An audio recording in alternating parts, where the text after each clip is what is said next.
He was called Mr. Cowboy. Yet for most of his early career, Bob Lilly felt like a man trapped inside a losing machine. How does someone go from a quiet kid from Throckmorton, Texas, to the immovable pillar that transformed the Dallas Cowboys from a perennial disappointment into a dynasty? How does a defensive tackle, usually hidden in the chaos of the trenches, become the poetic symbol of an entire franchise's identity? This is the paradox of Bob Lilly, a gentle soul off the field, a relentless storm on it. A man who spoke little, but let every play roar on his behalf. And behind that calm, almost stoic presence lies a story filled with frustration, reinvention, heartbreak, and ultimately, glory. If you love deep dive stories like this, remember to like, comment, and subscribe to End Zone Stories. When Bob Lilly entered the NFL in 1961, the league was still a rough, unpolished battleground. Offensive linemen could grab, shove, and hold with almost no consequence.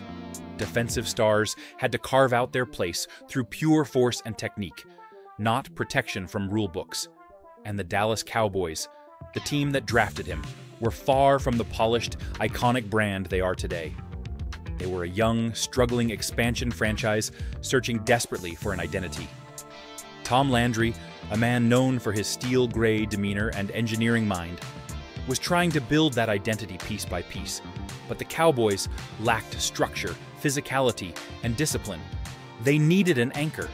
They needed someone who could become the foundation, literally and figuratively, of their defense.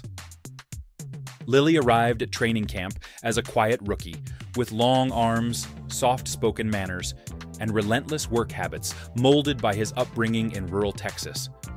He had grown up surrounded by farmland, where days were long and excuses didn't exist. Those values seeped into his football DNA.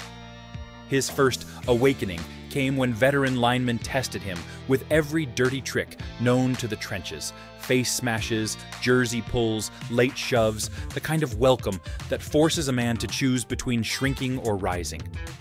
Instead of pushing back with anger, Lilly responded with something far more dangerous: precision. Play after play, he studied, adapted, refined. A teammate would later recall, "You could see it happening. Every week, he added something new. Every week, he got harder to block. And one day, he wasn't learning anymore. He was dominating." In a franchise starving for a cornerstone, Bob Lilly had quietly begun becoming the one thing Dallas needed most. Bob Lilly's rise was never smooth. In fact, the early 1960s, Cowboys were a constant storm, and he was trapped right in the center of it. The team kept losing, the defense kept breaking, and critics began questioning whether Dallas had drafted the right man. Every Monday, newspapers dissected the Cowboys' failures, and Lilly's name often surfaced, not because he played poorly, but because fans expected him to fix everything. No one cared that he was just one man on a developing roster. Inside the locker room, tension simmered. Veterans were frustrated by losing seasons. Younger players struggled to adapt to Landry's rigid system. And some questioned whether the head coach's complex schemes could ever work. As the team's first ever draft pick, Lilly became an easy target. Teammates sometimes challenged him in practice, trying to expose any hint of weakness. When the Cowboys moved him from defensive end to defensive tackle, many thought it was a mistake. Some even said he wasn't strong enough to play inside, that the position would devour him. His worst stretch came during the 1963 season, when Dallas once again ended with a losing record. Reporters wrote that the Cowboys lacked toughness in the trenches, a coded way of saying their young star wasn't yet the monster Landry envisioned. Even fans grew impatient, wondering if Lilly was destined to be another good but not great player, swallowed by a failing franchise. And then came the moment that threatened to break him. A game where opposing linemen double-teamed him so aggressively that he spent most snaps fighting just to stay upright. Afterward, some analysts said he looked overwhelmed, maybe even exposed. It was the first time his confidence truly shook. But the deeper conflict came from within. Lilly was fiercely competitive, yet Landry's discipline-first system clashed with his desire to play instinctively. Should he follow the rigid assignments, or trust his natural feel for the game? That internal tug-of-war gnawed at him, creating silent frustration that no one outside the team ever saw. For several seasons, the Cowboys remained stuck between potential and disappointment. And in the middle of that chaos stood Lilly, criticized, targeted, doubted, and pushed to the limit. Everything around him felt like resistance. Everything told him he wasn't enough. But pressure does something strange to certain men. It doesn't crush them, it shapes them. Everything changed when Bob Lilly stopped trying to fit into the system, and instead made the system bend around him. By the mid-1960s, something inside him clicked. The frustration, the criticism, the constant double teams, they forged him into a different kind of defensive tackle. Stronger, sharper, more instinctive. Lilly realized he didn't need to overpower everyone. He could outthink them. He refined his hand usage, sharpened his first step, and mastered leverage to a scientific degree. What looked like brute strength was really precision. Every movement calculated, every strike purposeful. Teammates said he moved like a dancer in a phone booth, slipping past 300-pound men with the grace of someone half their size. And suddenly, Landry's vision snapped into place. The two men, so different in personality, began to synchronize. Landry's discipline blended with Lilly's instincts, creating a new defensive identity. Dallas built the famed Flex Defense around flexibility, intelligence, and disruption. At the heart of it was Lilly, diagnosing plays before the ball was snapped, dissecting blocking schemes, and turning chaos into control. From 1964 onward, he dominated the league. Quarterbacks felt him before they saw him. Running backs found their holes collapsing the moment they appeared. Offensive linemen called him unblockable on his best days and unpredictable on his worst. Between 1964 and 1974, he became an All-Pro 7 times and earned 11 Pro Bowl selections. The numbers tell one part of the story: sacks, tackles, pressures, but the impact went beyond stats. Lilly changed the very idea of what a defensive tackle could be. He wasn't just a wall, he was an infiltrator. He penetrated, disrupted, chased, hunted. At a time when interior linemen were expected to simply occupy blockers, Lilly destroyed plays from the inside out. Sports writer Blackie Sherrod once wrote, "Bob Lilly doesn't play football, he solves it." And Lilly himself said, "If you study a man long enough, you'll find out what he's afraid of." Those two sentences captured the essence of his evolution. Part intellect, part instinct, all relentlessness. His masterpiece came in Super Bowl VI. The Cowboys had been labeled next year's champions. For too long, haunted by near misses and heartbreaks.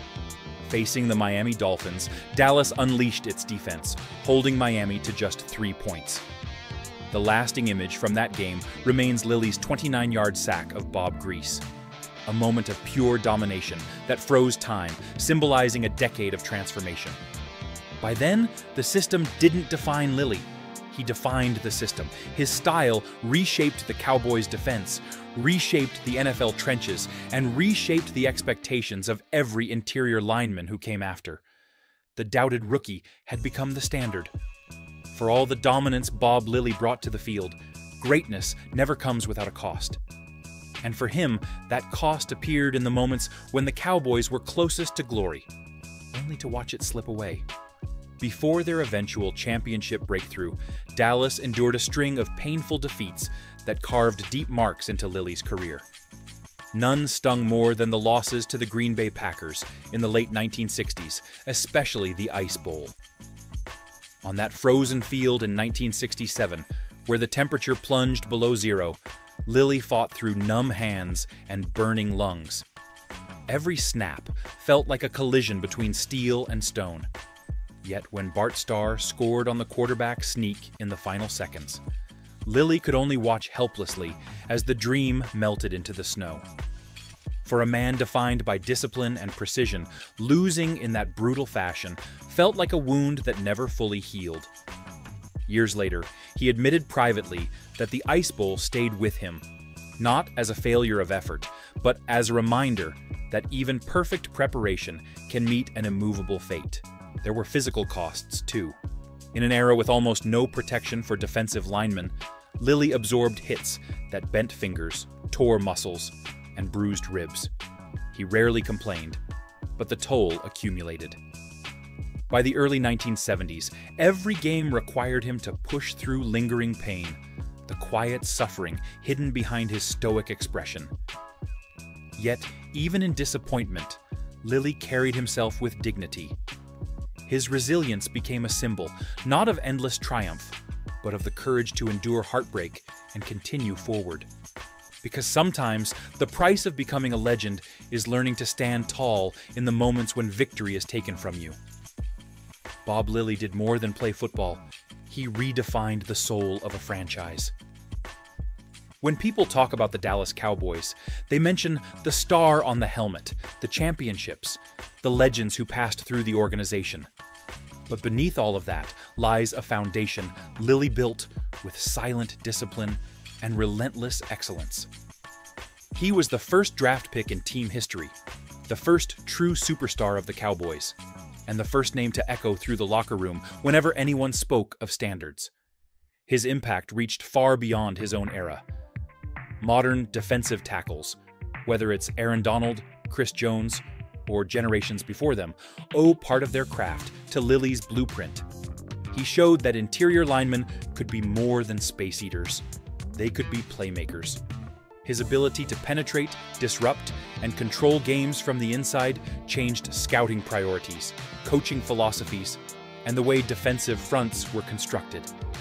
You see traces of him everywhere, in the quick swipe moves linemen use today, in the demand for versatility over pure size, in the belief that intelligence is as important as strength. Coaches still reference his film, analysts still praise his technique. Players still study his first step. A burst so precise that even decades later, it looks modern. But perhaps his greatest legacy is emotional rather than technical. Lilly embodied the idea that greatness doesn't always shout, it endures. He wasn't loud, he wasn't flashy, and he didn't chase the spotlight. Yet when fans speak of him, there's a reverence, almost a softness, as if describing a monument that has quietly weathered every storm. His famous 29-yard sack in Super Bowl VI became a symbol of the Cowboys' transformation. It wasn't just a play, it was a declaration that the franchise had arrived. And fittingly, when Dallas built its Ring of Honor, Bob Lilly was the first name engraved. In the end, what does his story teach us? That sometimes the most powerful force in the game isn't noise, swagger, or spectacle. It's consistency. It's showing up snap after snap, year after year, until your presence becomes the standard by which all others are measured. So, when you think of the Cowboys' legacy, ask yourself, without Bob Lilly, would the dynasty have ever taken shape? If you want more stories like this, remember to like, comment, and subscribe. You're watching End Zone Stories, where the legends never fade,